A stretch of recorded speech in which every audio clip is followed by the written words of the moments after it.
Sega.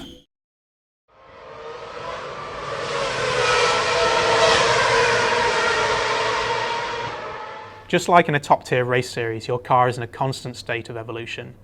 You can't coast through a series with the same car that you had at the beginning of the season, nor can you push for a championship and ignore moving resources into the development of next year's car. It's down to you to master the technology to put your team in the best possible position to win.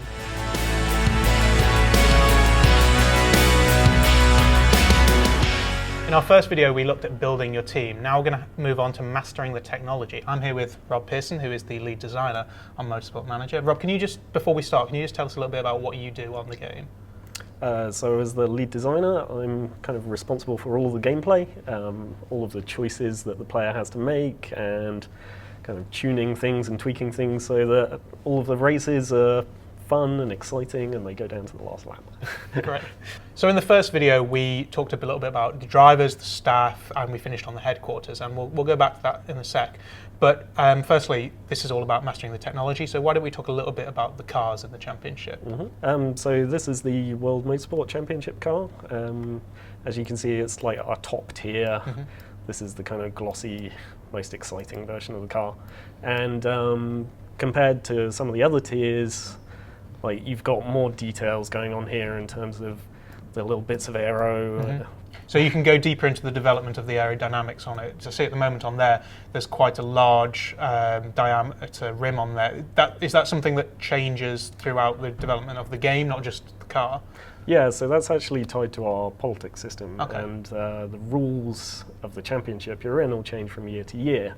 In this case, because of the rule set we have set up on the World Motorsport Championship, you've got these nice big rims on this car. There can be lots of other different tyres, kind of grooved, sort of Formula E style road tyres. Is this something that you're able to vote on? Like as a manager of one of the teams, you will have a say in whether you move to larger diameter rims, whether you move to slicks or grooved tyres, or basically how not just the cars progress, but how the series progresses as well. Yeah, so as a manager, you're kind of member of the Global Motorsport Association, and yeah, you get to vote on all of this stuff. But is that just limited to the car, or does that also mean, say, for example, certain rule changes like tracks as well? Does anything change on tracks, or does it change in how the series is run? So it's not just to do with the cars. I mean, we're looking at the car now, but you can change track layouts. In some championships, you can even vote in totally new tracks. You could remove tracks. So let's say your team's struggles, particularly around Cape Town, because it's quite a tight sort of circuit. Right.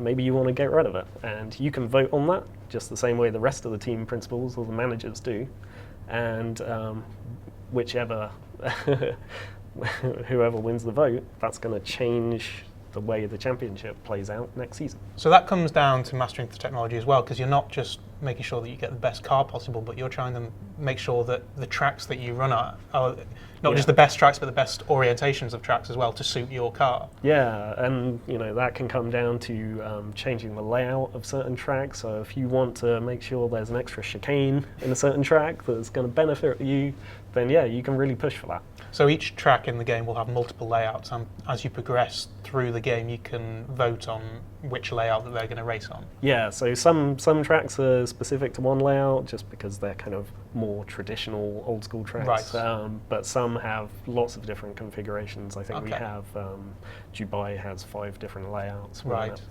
And we're not limited to like street circuits. There's more traditional old circuits, and there's also ovals as well, isn't there?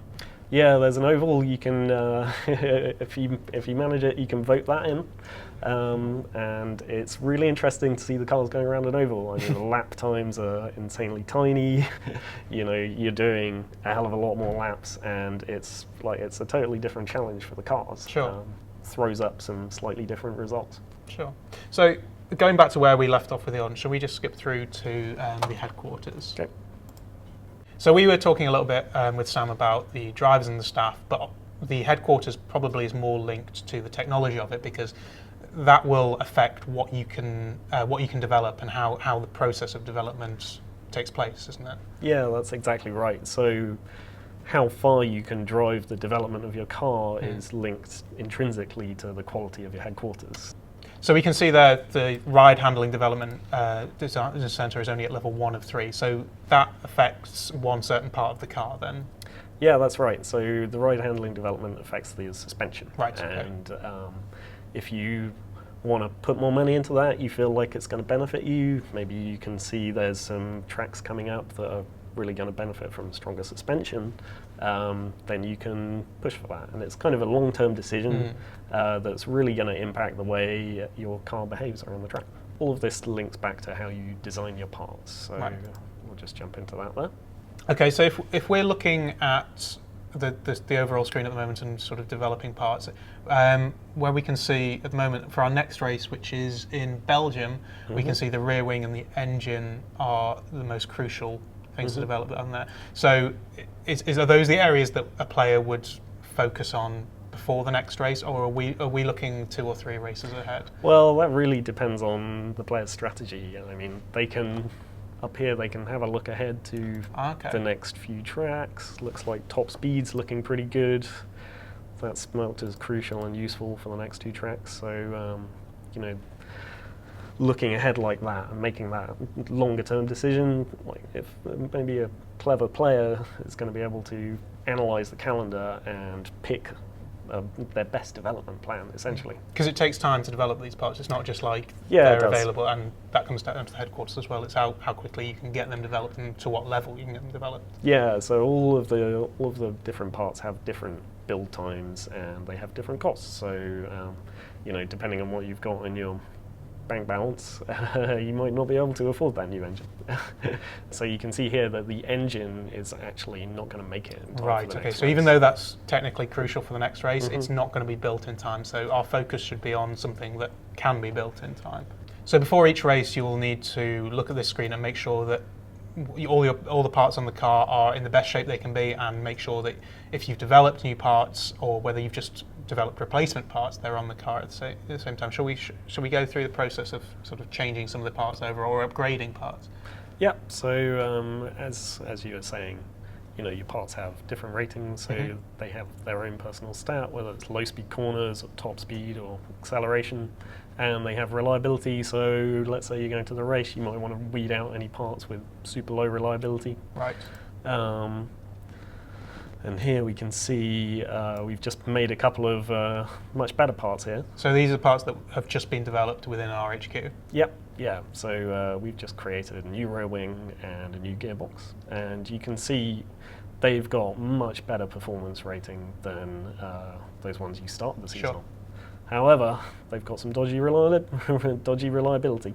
Because they are technically prototype parts, so if you push the boundaries, you're not necessarily going to get the reliability straight away. Yeah, so they're brand new. If you're going pure performance, then you're going to expect to have to do some work in the factory because they're not tried and tested yet. Back up. Right. Yeah. But let's put them on anyway because they're so much better. I mean. Okay. So on the right hand side, you can choose whether that goes on Harry's car or Nina's car. Yeah, so the left hand button puts it on driver 1's car and the right hand button puts it on driver 2 cars. And if you have multiple of those parts developed, presumably you can put them on both, can you? So no, they all appear as like one individual entry. So right, okay. Yeah, so you'll, like, it's one of the really interesting things about the system. You only create one part at a time. Okay, so sometimes you have to prioritise one driver over the other. Yeah, so you're often forced into a corner.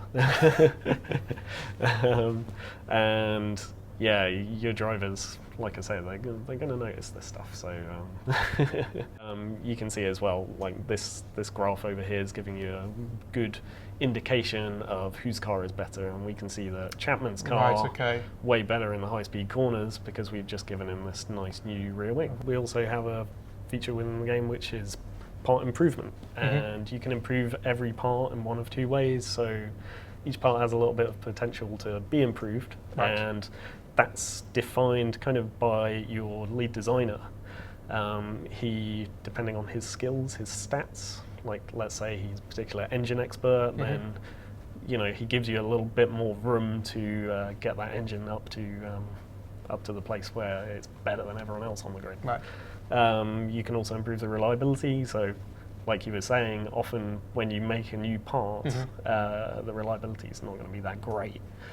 So it's a really good idea to get the reliability team to have a look at it, and over the course of a few days or maybe a week, then they can get that race ready. Right, Which gives you, definitely gives you a few less headaches in the race. So obviously we're looking at this in the top tier of in the game at the moment, so there's a lot of options available to us, but there are more than one tier, aren't there? I think there's three, isn't there? Yeah, that's right, and there's a big difference between the different tiers. So as we were talking earlier about the different rule sets, like some of them have really different rules, like the amount of points that are dished out, right, and even the parts you can develop for each of the parts. And in this championship that we're looking at here, the engines are specs, so you won't be able to develop them. Right. Okay. So straight away, we can see that it's it's a lower spec car than in the top tier. Yeah, all of these championships are going to play out slightly differently. The bottom tier, you're not developing any of the aero, because that's probably a little bit beyond like the quite limited budgets. So that'll be pretty much a spec series.